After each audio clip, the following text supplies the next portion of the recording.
Support for this podcast and the following message come from ADP, committed to helping businesses build better, more productive workforces with payroll and HR solutions that combine software with human insights and expertise.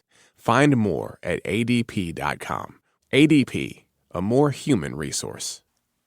The sexual harassment scandals at Fox News could trip up the Murdoch family's hopes of growing their media empire. British regulators are considering whether the Murdochs are fit and proper owners of the European broadcast giant called Sky. Meanwhile, a lesser-known scandal in the Murdoch family's media empire has been hiding in plain sight, and this one has a much bigger price tag. It involves allegations of computer hacking, accusations of fraud, questions of political influence, and payouts exceeding $900 million. NPR's David Folkenflik reports. This story centers on a pretty anonymous Murdoch division called News America Marketing, which does advertising in retailers like supermarkets and drugstores. Here's Ken Chandler, the former publisher of Rupert Murdoch's New York Post. News America Marketing was a crucial part of the company because it generated so much revenue. News America Marketing was run by a Murdoch executive named Paul Carlucci. He wanted to win and win at all costs. A pair of brothers named George and Richard Rebb found that out the hard way. They founded a small company called Floor Graphics in Princeton, New Jersey, with a new niche: advertising on decals slapped on the floor of supermarket aisles. They met for dinner with Carlucci one day in 1999. Here's what George Rebb later said Carlucci told them. You should know that I work for a man who wants it all and doesn't understand anyone telling him he can't have it all. This is from sworn testimony first obtained and broadcast by CNN in 2011. That man who wants it all, of course, Rupert Murdoch. Carlucci went on, according to Rebb's testimony, to make a clear threat: stay out of the retail marketing business. Rebb testified he sought clarification. So let me see if I understand this. You can get into our business and compete with us, but if we were to get into yours, you'll destroy us. And he said, that's right. Paul Carlucci later denied saying he would destroy Floor Graphics, yet Steve Marquis told me a similar story. Marquis was a former vice president at News America.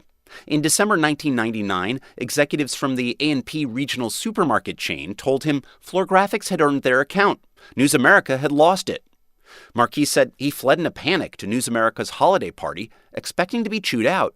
Yet Paul Carlucci was a happy man. Paul gives me a high five, gives me a hug, and essentially tells me that we're going to get the resources we need to go crush these guys. A few years later, the Rebs realized their computers had been repeatedly hacked over a several-month period.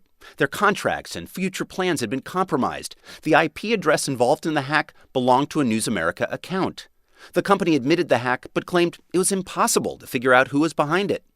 The late Senator Frank Lautenberg was among the lawmakers pushing for a criminal prosecution, but it never happened. The Rebs seethed, telling others they were informed the damages were insignificant. New Jersey's top federal prosecutor was then Chris Christie, now the state's Republican governor. Floor Graphics started ailing. It sued News America, which paid $29.5 million to settle the case. In 2011, a huge hacking and bribery scandal erupted at the Murdochs' British tabloids. Lautenberg turned attention again onto the Murdochs and onto Christie's failure to investigate the Floor Graphics case. There is evidence that News Corporation has been involved in a broad range of misconduct, reaching the highest levels of the New York-based company and involving actions in the UK and the US. In late 2011, Fox News chairman Roger Ailes hired a former Lautenberg advisor as a political commentator, Julie Roginski. According to what Roginski told others, Ailes kept pestering her over Lautenberg's possible investigations. If Roginski's name sounds familiar, she sued Ailes and Fox News earlier this month, alleging he sexually harassed her. News America ended up paying another $600 million to two big competitors and paying an additional $280 million to some of its clients who had accused it of fraud. For years, the Murdochs feared blowback from the British hacking scandal might cost them TV licenses in the U.S. Now the question arises whether their plans for growth in the UK might be tripped up by their American controversies, including the drive for supremacy in the supermarket. David Folkenflik, NPR News, New York.